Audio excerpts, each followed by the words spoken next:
아침 묵상에 오신 여러분들 환영합니다. 오늘 또 한 주간의 시작인데요. 이번 한 주간 또 하나님이 주시는 은혜와 또 평안을 마음껏 누릴 수 있는 또 한 주간 되기를 소원합니다.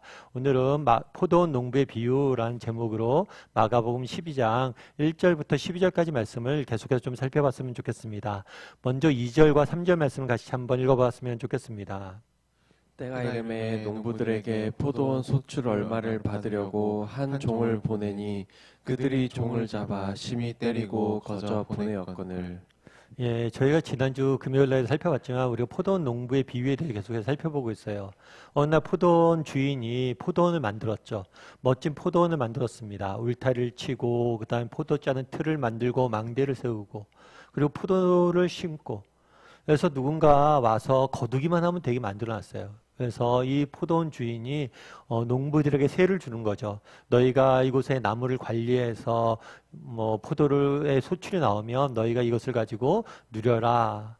그리고 일부의 세를 이 주인에게 주기로 약속을 했습니다. 그래서 때가 참에 이 포도원 주인이 이 농부에게 세를 받게 하려고 종들을 보내요. 그런데 이 종들을 포도원 농부들이 어떻게 했다고 그랬어요? 종을 잡아 심히 때리고 거저 돌려보냈다. 심히 때렸다는 건 모욕을 줬다는 거죠. 이 주인의 말을 듣지 않고 주인을 모욕보인 거예요. 뿐만 아니라 거저 돌려보냈죠. 마땅히 내야 될 세를 내지 않았습니다. 참 이런 이야기를 들었을 때 사람들이 어떤 생각을 들었을까요? 여러분들은 이 이야기를 들으면서 어떤 생각이 듭니까? 아유, 이런 나쁜 XX가 있나? 어떻게 이렇게 배은만덕하게 이렇게 포도 농부가 이렇게 자비를 베풀었는데 이걸 갚지 않고 있나? 이런 생각이 들 겁니다. 아마 그 당시 농부들도 그 당시 이 비유를 듣는 사람들도 그런 생각이 들었을 거예요. 그런데 놀라운 건 그 다음의 반응이에요. 주인의 반응이 더 놀랍습니다. 우리 4절과 5절 말씀 같이 한번 읽어볼까요? 같이 읽도록 하겠습니다. 다시 다른 종을 보내니 그의 머리에 상처를 내고 능욕하였거늘.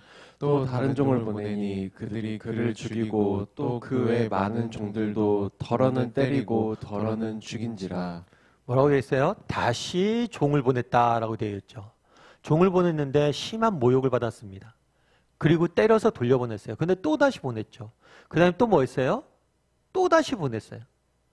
그리고 뭐라고 그래요? 마지막엔 그 외 많은 종들도 보냈다고 그랬어요. 심지어 그 중에서 어떤 사람도 있어요? 죽은 사람도 있다라고 이야기를 합니다. 계속해서 이 포도원 농부의 주인은, 이 포도원의 주인은 계속해서 종들을 보내는 거죠. 참 어떻게 보면 놀라운 일이죠. 끊임없이 인내하고 기다리고 이들이 정말 마음을 고쳐먹길 바라는 이 포도원 주인의 마음을 우리는 느낄 수가 있습니다. 그렇다면 이 이야기를 듣는 사람들은 어땠을까요? 참 이 농부들이 나쁘다. 어떻게 이럴 수가 있나? 게다가 마지막에 뭐라고 그랬어요? 죽였기까지 했다고 그랬잖아요. 죽일 이유까지는 없지 않을까? 어떻게 죽일 수가 있나? 이런 생각이 들 수도 있겠죠. 그래서 이 농부들의 이 행동이 이해가 안 되고 때로는 굉장히 화가 났을 수도 있습니다. 그런데 사실은 예수님께서 이 말씀하신 비유죠, 이건요. 이것은 무엇을 보여주는 비유예요? 이 주인과 농부는 하나님과 이스라엘 백성을 비유하는 거예요. 하나님께서 이스라엘 백성들에게 정말 선지자를 보냈죠. 그래서 끊임없이 하나님 말씀을 전합니다. 너희가 회개하라. 그런데 이스라엘 사람들 뭐예요? 그 선지자들의 이야기를 듣지 않았죠. 심지어 어떤 경우도 있었어요?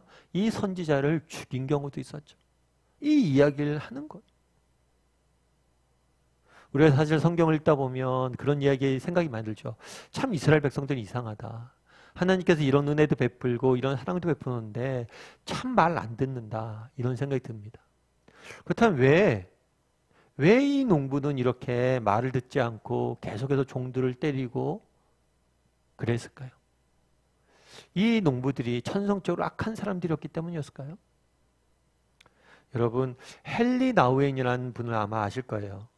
헨리 나우엔은 비록 카톨릭 신자이긴 하지만 세계적인 영성 작가로서도 많이 알려져 있습니다.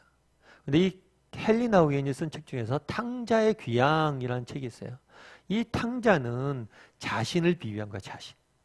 탕자는 전형적으로 하나님을 떠나서 저기 자기 마음대로 살다가 하나님께 회개하고 돌아온 전형적인 인물 중에 한 명으로 우리가 알려져 있죠. 그런 탕자가 자신과 같은 존재란 거예요. 아시다시피 헨리 나우에는 하버드와 프린스턴에서 교수로 지냈습니다. 객관적으로 봤을 때 얼마나 성공한 케이스예요. 사실 교수가 되기가 쉽지 않잖아요. 그런데 하버드 대학교의 교수가 된다? 이건 쉬운 얘기가 아닙니다. 굉장히 성공했고 따라서 많은 명예를 누렸겠죠. 또 부도 누렸겠죠. 그래서 많은 것들, 어쩌면 굉장히 성공한 삶을 살았다고 볼 수가 있어요. 그래서 나중에 헨리 나우엔이 자신의 인생을 읽어가면서 이 시기가 가장 불행했던 시기라고 얘기해요. 끊임없는 경쟁과 끊임없는 정말 성공에 대한 그런 집착들, 이런 것들로 참된 마음에 뭐가 없는 거예요? 기쁨과 참된 마음의 평안이 사라졌던 가장 자기 인생에 암울했던 시기란 거예요. 뿐만 아니라 관계도 다 깨진 거 이때. 사랑했던 사람들과의 관계도 깨지고 오직 남은 건 성공밖에 없었다는 거죠. 그러면 자신 인생이 굉장히 불행했던 시기라고 이야기합니다. 그러다 결국엔 뭘 했냐면 이 모든 것을 떠나요. 떠나서 캐나다에 있는 데일 브레이크에 가서 라리쉬 공동체에 가서 발달장애 아이들과 함께 남은 생을 보내게 됩니다. 이 남은 생을 보내는 과정 속에서 뭐가 되는 거예요? 이 사람이 세계적인 영성 작가로 거듭나게 돼요. 그리고 라르시에서 보냈던 그 시간들을 통해서 정말 하버드에서 맛보지 못했던 참된 기쁨과 평안을 느끼는 내 인생에 가장 행복했던 순간들이라고 이야기를 해요. 그러면서 이 책에서 이런 표현을 씁니다. 왜 나는 하나님의 주시는 이러한 복을 누리지 못했을까? 그전에도 하나님을 알았어요. 그런데 왜 하버드에 있을 때는 이렇게 하나님 주시는 기쁨과 평안을 누리지 못했을까? 왜 이 라르시 공동체에서만 이것들을 느꼈을 수 있을까? 이런 이야기를 하면서 그의 책에서 뭐라고 썼냐면 이렇게 썼어요. 이미 다른 액체로 가득 찬 항아리에 비가 내린들 무슨 소용이 있겠는가? 그때 나의 마음에는 하나님의 복이 거할 공간이 없었다. 그때 나의 마음에 뭐가요? 하나님의 복이 임할 공간이 없었다. 왜 하나님이 주시는 기쁨과 평안을 맛보지 못했냐는 거예요. 공간이 없었기 때문에. 왜요? 다른 액체로 가득 차 있었기 때문이라는 거예요. 그날에 왜 농부들이 그렇게 선지자들이 와서 이야기하는데 종들이 와서 이야기하는데 듣지 않았을까요? 다른 무엇인가로 가득 채워져 있었기 때문이에요. 왜 이스라엘 백성들이 하나님의 백성이라고 자부하면서도 그 선지자들의 이야기를 듣지 못했을까요? 다른 무엇인가로 가득 차 있었기 때문이죠. 그러면 우리는 또 한번 질문해 볼 필요가 있죠. 농부의 이야기는 믿지 않는 사람들에 대한 이야기가 아니에요. 우리 믿는 사람들에 대한 이야기입니다. 그럼 나는 내 마음 무엇으로 가득 차 있을까? 여러분, 우리의 마음은 무엇으로 가득 차 있습니까? 여러분, 혹시 우리의 마음 속에 내 삶 가운데 정말 기쁨과 평안이 사라집니까? 내 삶 가운데 염려와 불안이 가득 차 있습니까? 내 삶 가운데 삶의 의지가 사라집니까? 정말 한 주간을 시작하는데 정말 염려와 걱정들만 내 마음에 가득합니까? 정말 열심히 사는 것 같고 많은 것들을 얻은 것 같은데 내 마음의 기쁨과 평안이 사라져 있습니까?